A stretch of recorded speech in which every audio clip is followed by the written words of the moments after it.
कन्या मध्य विद्यालय करवी गहिया, बालक मध्य विद्यालय करवी गहिया, न्यू सिन्हा मॉडर्न मध्य विद्यालय पुरंदरपुर, प्राथमिक विद्यालय चांदपुर बेला और प्राथमिक विद्यालय जयप्रकाश नगर। इस कैंपस में 5 विद्यालय संचालित होते हैं, लेकिन जितना साधन उपलब्ध है उसमें हम बेहतर बच्चों को शिक्षण कार्य देने में प्रयास कर रहे हैं। तो 5 क्लासरूम में अभी चलाया जा रहा है। इसके लिए हम लोग सारे शिक्षक यहाँ के तत्पर रहते हैं और बच्चों पर पूरी ध्यान रखी जाती है कि वो उनसे थोड़ी दूर रहें। नमस्कार, मैं विकास सिंह और आप देख रहे हैं देशवा न्यूज।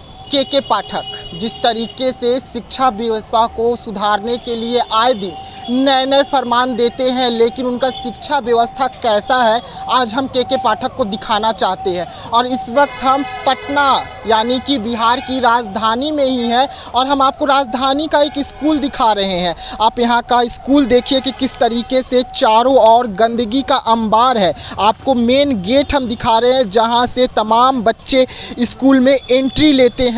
तो गेट ही जब ऐसा हो तो आप समझ सकते हैं कि स्कूल की अंदर की जो स्थिति है वो कितनी भयावह होगी। आप देखिए कि किस तरीके से स्कूल के मेन गेट पर ही पानी लगा हुआ है और यही कारण है कि आज बिहार सरकार को बड़ा झटका पटना कोर्ट ने दिया है। और किस तरीके से पटना कोर्ट ने बड़ा झटका देते हुए बिहार सरकार को खूब सुनाई है और क्या कुछ है था पूरा मामला हम आपको वो भी दिखाएंगे। लेकिन आप अंदर स्कूल का स्थिति देखिए, हम आपको स्कूल की बिल्डिंगें दिखा रहे हैं कि किस तरीके से जो बिल्डिंग है वो जर्जर हालात में चली गई है। इसके बाद इस बिल्डिंग में बच्चे को नहीं पढ़ाया जा सकता है क्योंकि कभी भी कोई अनहोनी हो सकता है। हम स्कूल की ग्राउंड की बात करें तो आपको ग्राउंड देखिए, बिहार में इस वक्त डेंगू का कहर चल रहा है, लेकिन इस स्कूल की अगर स्थिति हम आपको दिखाएं तो किस तरीके से पानी पूरी स्कूल में भरी हुई है और यहाँ पर छोटे छोटे बच्चे पढ़ने आते हैं। तो आप समझ सकते हैं कि कभी भी कोई भी बड़ा हादसा यहाँ इस स्कूल में हो सकता है, जिसका जवाबदेही बिहार सरकार को कहीं ना कहीं उठानी पड़ेगी। अगर हम आपको बात करें तो इधर नई बिल्डिंग बन तो रही है, लेकिन इस स्कूल में सिर्फ 4 क्लास 5 क्लास है और इस स्कूल में लगभग 5 स्कूल को पढ़ाया जाता है, यानी कि एक स्कूल में 5 स्कूल को पढ़ाया जाता है। किस तरीके से पढ़ाया जाता है, किस तरीके से बच्चे बैठते हैं हम आपको बता रहे हैं, तस्वीर दिखा रहे हैं। हम आपको अब तस्वीरें दिखा रहे हैं। तस्वीर देखिए कि किस तरीके से जगह के अभाव के कारण जो बच्चे हैं वो क्लासरूम के बाहर बैठने पर मजबूर हैं और बैठकर पढ़ाई करते हुए आपको क्लासरूम के बाहर नज़र आ रहे होंगे। और किस तरीके से छोटे छोटे बच्चे हैं और किस तरीके से बाहर बैठ कर पढ़ाई कर रहे हैं। हम आपको अगर इधर का बात करें तो आप इस और भी देख सकते हैं कि किस तरीके से इस क्लासरूम के बाहर बच्चे बैठकर पढ़ाई कर रहे हैं। और ये तमाम पढ़ाई इस वजह से हो रही है क्योंकि जगह का अभाव है। अगर ये रास्ता हम आपको बताएं तो ये रास्ता अभी चंद दिन पहले ही बनाया गया होगा, आपको साफ नज़र आ रहा होगा।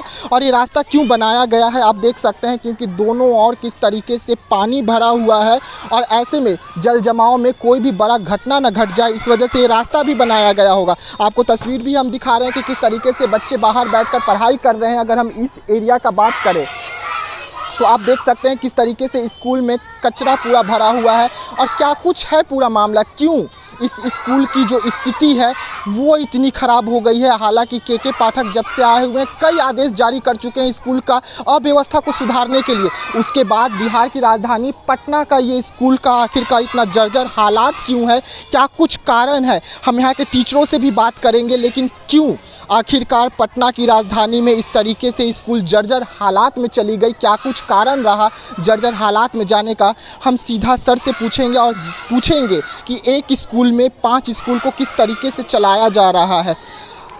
सर पहले तो आपका नाम क्या है? हाँ, मेरा नाम अनिल कुमार सिंह है जी। सर इस स्कूल के बारे में मामला निकलकर सामने आया कि ये एक स्कूल है जहाँ पर 5 स्कूल को चलाया जा रहा है, तो कौन कौन से स्कूल हैं यहाँ पे जो अभी चल रहे हैं? हाँ, यहाँ पे इस कैंपस में 5 विद्यालय संचालित होते हैं। कन्या मध्य विद्यालय करवी गहिया, बालक मध्य विद्यालय करवी गहिया, न्यू सिन्हा मॉडर्न मध्य विद्यालय पुरंदरपुर, प्राथमिक विद्यालय चांदपुर बेला और प्राथमिक विद्यालय जयप्रकाश नगर। अच्छा, कितना क्लासरूम है सर यहाँ पे? 5 स्कूल चल रहा है तो उसके हिसाब से आपके पास क्लासरूम उपलब्ध है? क्लासरूम की थोड़ी कमी है। यहाँ 4 वर्ग कक्ष संचालित हैं और एक अलग से व्यवस्था की गई है। तो 5 क्लासरूम में अभी चलाया जा रहा है, लेकिन जो विभागीय आदेश है उस विभाग के आदेश का अक्षरशः पालन करते हुए यहाँ वर्ग कक्ष संचालित किया जा रहा है। थोड़ी सी व्यवहारिकता की कमी तो है, वर्ग संचालन में थोड़ी परेशानी है, लेकिन जितना साधन उपलब्ध है उसमें हम बेहतर बच्चों को शिक्षण कार्य देने में प्रयास कर रहे हैं।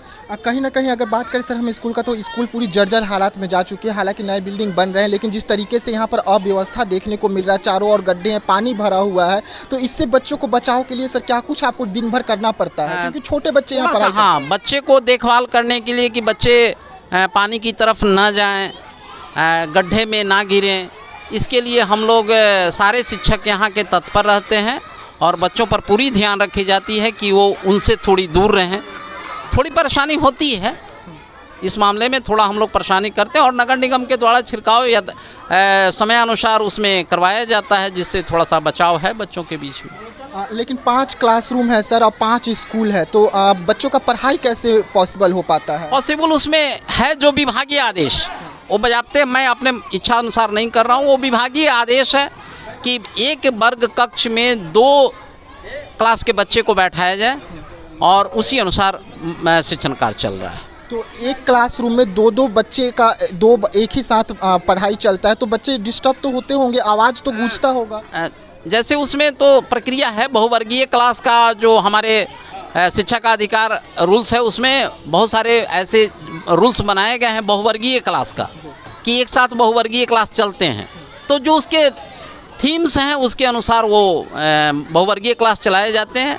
तो कहीं ना कहीं आप लोग मजबूर हैं कि कम साधन में ही आप लोग बच्चे को बेहतर शिक्षा दे सके, तो आप लोग अपने तरफ से पूरा कोशिश करते हैं। बिल्कुल, ये मेरा प्रयास है कि जितना साधन उपलब्ध है विभाग के द्वारा, सरकार के द्वारा जो साधन उपलब्ध कराया गया है, उसमें बेहतर शिक्षण कार्य करने का प्रयास हम लोग कर रहे हैं।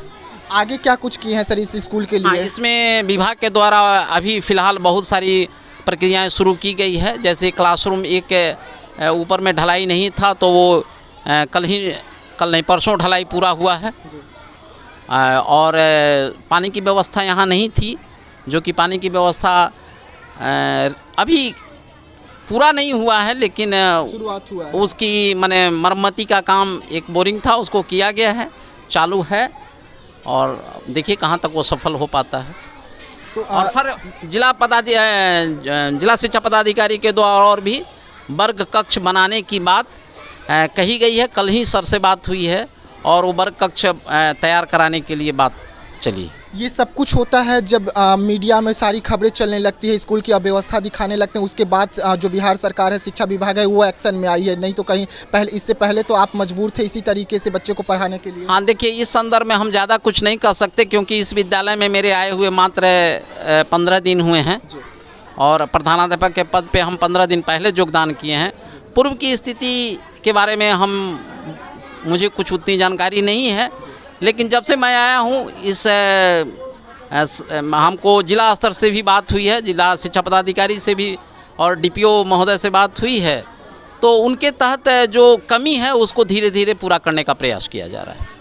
जी हाँ, तो प्रधान अध्यापक थे, किस तरीके से स्कूल के बारे में जानकारी दे रहे थे, आप सुन रहे थे इन्हें, लेकिन स्कूल की किस तरीके से जर्जर हालात है ये भी आप देख रहे हैं। कदम उठाया जा रहा है कि इस स्कूल को भी सही किया जाए और फिर से पटरी पर लाया जाए, ताकि जो बच्चे यहाँ पर पढ़ाई करते हैं उनका एक बेहतर भविष्य बन सके। लेकिन के पाठक जिस तरीके से आदेश जारी करते हैं, उनके ही इस बिहार में, और वो भी बिहार की राजधानी पटना में क्या कुछ स्थिति है, तो आप समझ सकते हैं कि 350 बच्चे को किस तरीके से 4 क्लास में बैठाकर पढ़ाया जाता होगा। हालांकि सरकार की ओर से कदम उठाया जा रहा है, लेकिन कब तक इस स्कूल को पटरी पर लाया जाएगा ये भी देखने वाली बात होगी। तो फिलहाल देशवा न्यूज़ में इतना ही। देश दुनिया की तमाम खबरों के लिए बने रहिएगा देशवा न्यूज़ में। तब तक के लिए मुझे दीजिएगा इजाज़त।